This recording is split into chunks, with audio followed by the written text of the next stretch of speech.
प्यारे बच्चों, आज मैं नई कविताओं के साथ उपस्थित हूँ। आपके पाठ्यक्रम में एक कविता है, यह दंतुरित मुस्कान।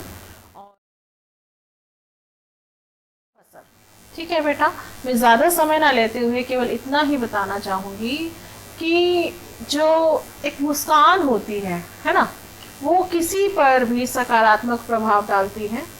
अर्थात जब हम किसी का मुस्कुराता चेहरा देखते हैं तो हमारा मन भी प्रसन्न हो जाता है। ठीक है, और यदि हम किसी के चेहरे पर क्रोध का भाव देखते हैं, कुछ इस तरह से देखते हैं, तो हम भी कहीं ना कहीं परेशान हो जाते हैं और वो जो क्रोध का भाव है वो हमारे ऊपर भी नकारात्मक प्रभाव डालता है। ठीक है, तो ये जो हमारे कवि नागार्जुन जी हैं, ये छायावादोत्तर काल के कवि हैं। मैंने आपको छायावाद के बारे में बताया था, जैसे छायावाद के प्रमुख कवि जयशंकर प्रसाद हैं, सूर्यकांत त्रिपाठी निराला जी हैं, महादेव वर्मा जी हैं, सुमित्रानंद पंत जी हैं। तो छायावाद के बाद का जो काल आया उसको हम छायावादोत्तर काल बोलते हैं।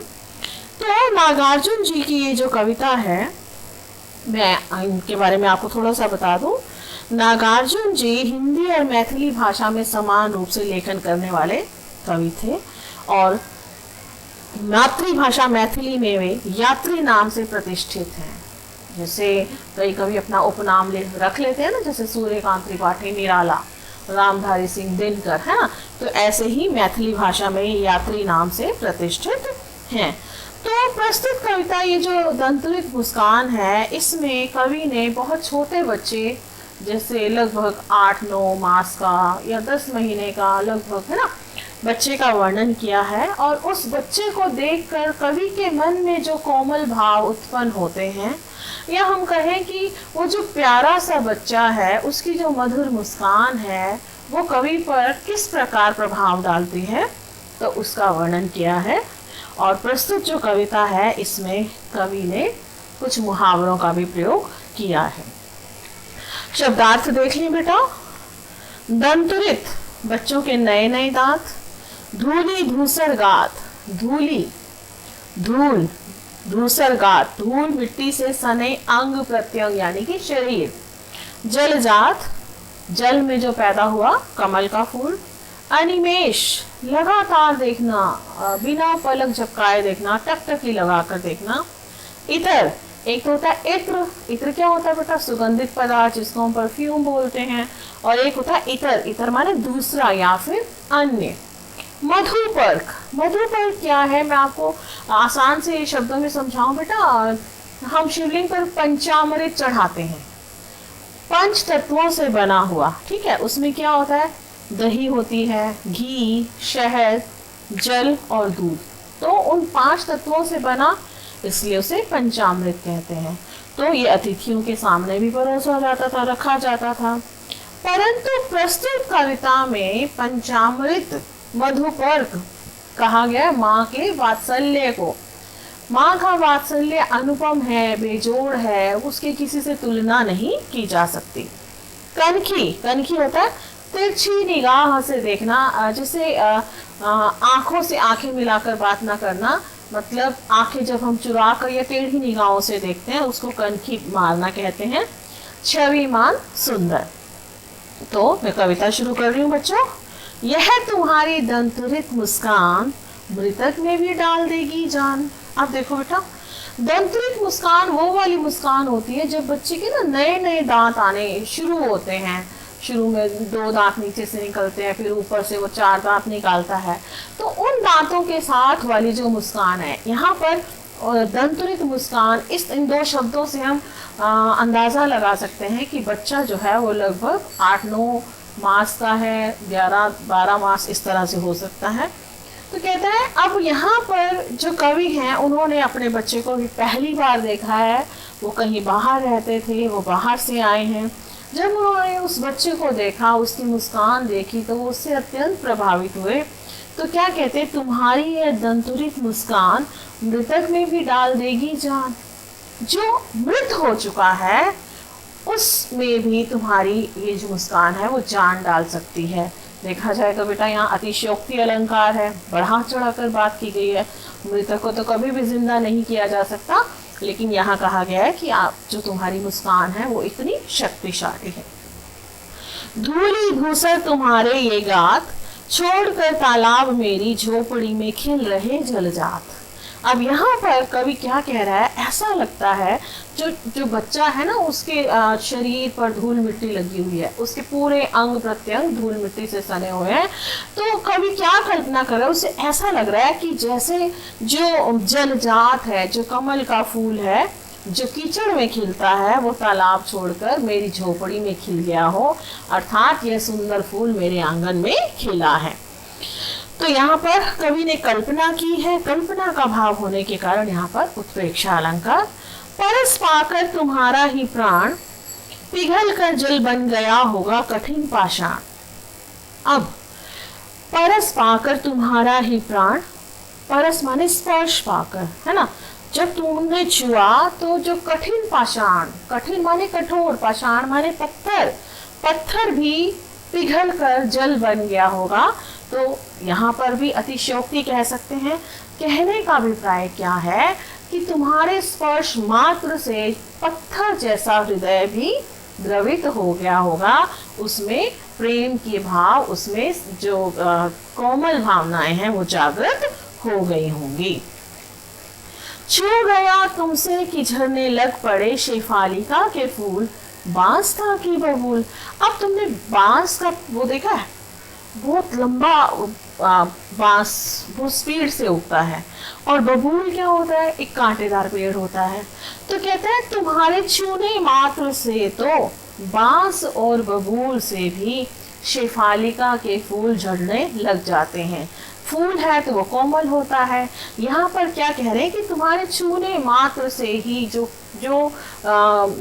कटीला है या जिसके मन में कठोर भाव है, वो भी फूल की तरह कोमल हो जाता है। तुम्हारे स्पर्श में ऐसी शक्ति है। तुम मुझे पाए नहीं पहचान, तुम मुझे पहचान नहीं पाए, प्रश्न अलंकार है यहाँ पर। क्या तुमने मुझे पहचाना नहीं? देखते ही रहोगे अनिमेष, क्या तुम मुझे लगातार देखते रहोगे, टकटकी लगाकर देखते रहोगे? थक गए हो, आंख लूं मैं फिर। अब यहाँ पर मैंने आपको पहले ही बता दिया था, जो कवि हैं वो बहुत समय बाद अपने घर आए हैं और उनका यह प्रथम परिचय है अपने बच्चे से, ठीक है। तो अब आपने कभी देखा होगा, जो अनजान व्यक्ति को देखकर बच्चा बड़ी देर टकटकी लगाकर देखता रहता है, तो ऐसे ही जो बालक है वो अपने पिता को ऐसे देख रहा है। तो पिता के मन में कहीं ना कहीं ये भाव आ रहा है कि बेचारा मुझे देख देख कर थक गया होगा। तो क्या कहते, थक गए हो, थक गए हो, आंख लूं मैं फिर, यानी मैं अपना ध्यान तुम्हारी ओर से हटाकर कहीं और लगा लूं। तो यहाँ पर भी प्रश्न अलंकार। आंख लूं मैं फिर, वैसे तो मुहावरा होता है, आंख लूं मैं फिर, मुसीबत में मेरे मित्र ने मुझसे आंखें फेर ली, अर्थात आंखें फेर लेना यानी जैसे कि मुसीबत में छोड़ देना, साथ ना देना। तो यहाँ पर कवि का अभिप्राय है कि क्या मैं तुमसे अपनी नजरें हटा लूं। अब आगे देखो, क्या हुआ यदि हो सके परिचित ना पहली बार। और ऐसा होता है जब बच्चा किसी को पहली बार मिलता है तो वो इतनी जल्दी वो घुल मिल नहीं पाता, तो उसके पास भी नहीं जाता, परिचय भी नहीं हो पाता। तो कहते क्या हुआ यदि हो सके परिचित ना पहली बार। कोई बात नहीं, ये हमारा प्रथम परिचय था और प्रथम परिचय में तुम मुझसे परिचित नहीं हो सके हो, कोई बात नहीं, है ना।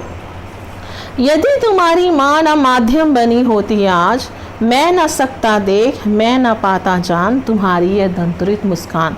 अब इन पंक्तियों के माध्यम से जो कवि है वो बालक की माँ के प्रति कृतज्ञता व्यक्त कर रहा है।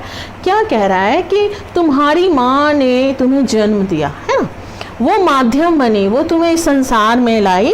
तो क्या कहता है, तुम्हारी माँ ने तुम्हें जन्म दिया, उसकी बदौलत ही मैं तुम्हें देख पाया, मैं तुम्हें जान पाया। धन्य तुम माँ भी तुम्हारी धन्य।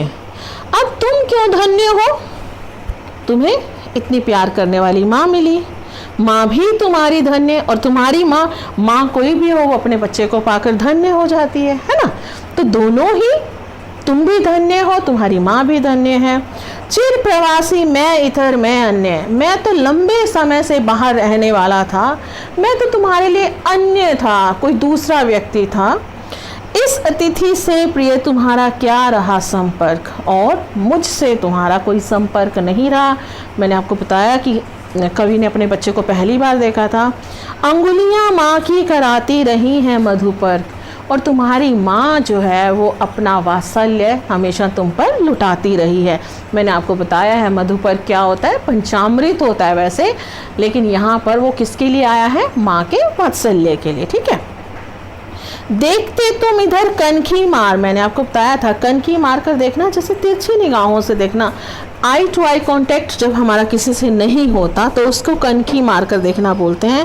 और होती जब आंखें चार, और अगर बाई चांस मेरी आंखें तुम्हारी आंखों से मिल जाती तो क्या होता है, तब तुम्हारी दंतुरित मुस्कान मुझे लगती बड़ी ही छविमान। और तब जब हमारी आंखें अनायास एक दूसरे से मिलती हैं और तब जब तुम मुस्कुराते हो तो मुझे तुम्हारी वो सुंदर छवि बहुत ही प्यारी, दिल को लुभाने वाली लगती है, अर्थात वो मेरे हृदय में बस जाती है, समा जाती है।